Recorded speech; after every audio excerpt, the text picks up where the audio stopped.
DI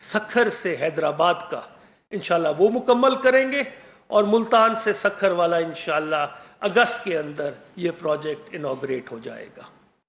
تو جو سی pack کے جو جاری منصوبہ جات ہیں ان کو بھی ہم آگے لے کے چل رہے ہیں۔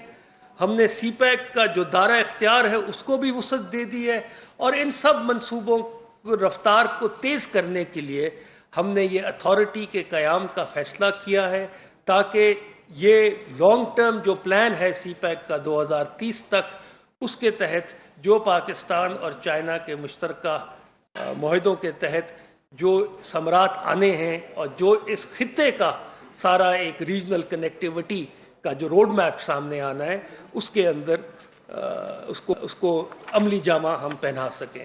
یہ بھی آپ کو علم ہے کہ گوادر کا ایئرپورٹ کا افتتاح ہو چکا ہے۔ یہ $230 ملین کا پروجیکٹ ہے، اور یہ گرانٹ پہ ہے۔ اس کے ساتھ ساتھ گوادر کے اندر پانی کا منصوبہ جو لگ رہا ہے پلانٹ، وہ جاری ہے۔ گوادر ووکیشنل ٹریننگ انسٹیٹیوٹ، اس کے اوپر کام جاری ہے، اور گوادر کے اندر ہاسپٹل جو ہے اس پہ بھی کام جاری ہے۔ تو یہ میری چند آپ کی خدمت گزارشات تھیں۔ اب آپ حضرات جو سوال پوچھنا چاہیں۔ مہتاب آپ پہلے کر لیں، سینئر ادھر سے کر لیں۔ سر میرا سوال یہ ہے کہ آپ کو پتہ ہے کہ پرائم منسٹر جو ہے وہ ابھی یو ایس کے وزٹ پہ جا رہے ہیں۔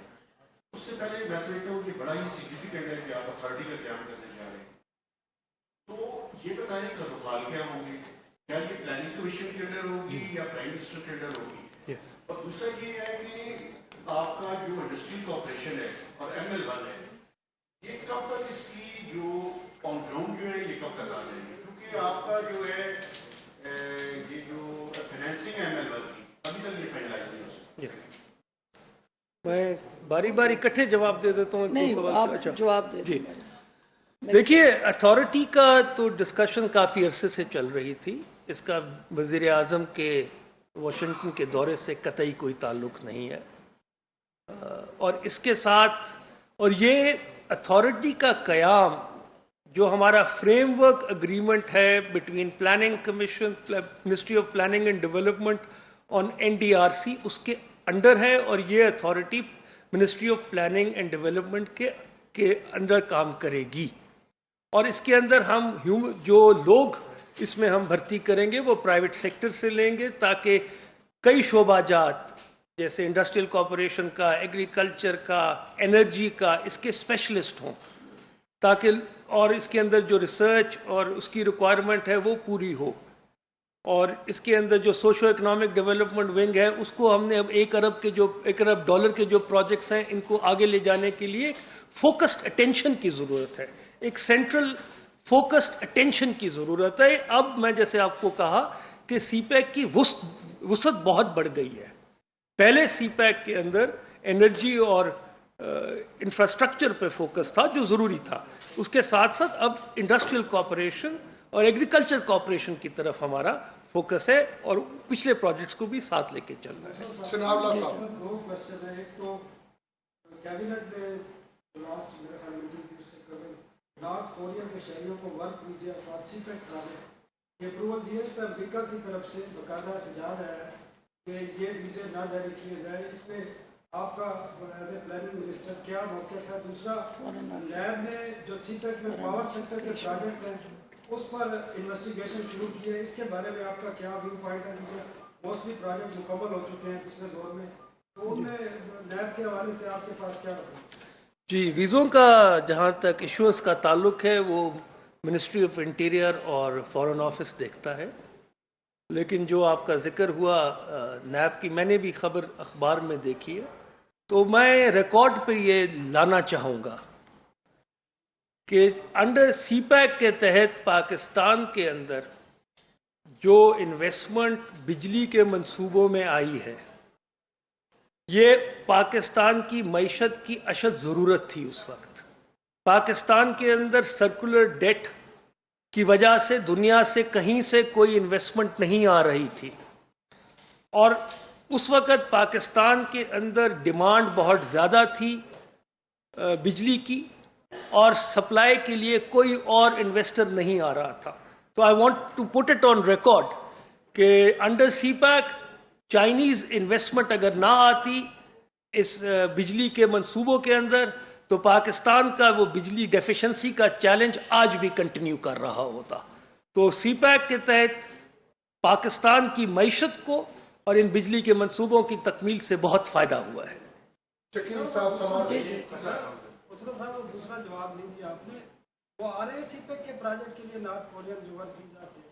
میں نے آپ کو بتا دیا نا فورن آفس اور وہ انٹیریئر کرتے ہیں. میں آئی ول امپریشن یہ بڑا مضبوط ہو رہا ہے کہ پی ٹی آئی کے ٹینیور کے اندر سی پیک پر کام سلو ہو رہا ہے. آپ فیگرس کی بنیاد پر بیک گراؤنڈ بتا دیں کہ پی ایم ایل این کے دور میں کتنی انویسٹمنٹ آئی تھی ٹوٹل سی پیک میں پچھلے 1 سال کے اندر کتنے پروجیکٹ کے اوپر آپ کی گورنمنٹ نے جو ہے وہ کام کیا ہے یا چائنیز کی طرف سے انویسٹمنٹ آئی ہے.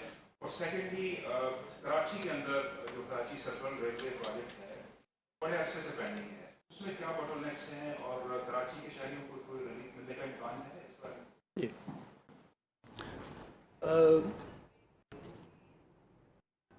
وفاقی وزیر خسرو بختیار پریس کانفرنس کر رہے تھے. نیوز بلیٹن میں وقت ہوا ہے 1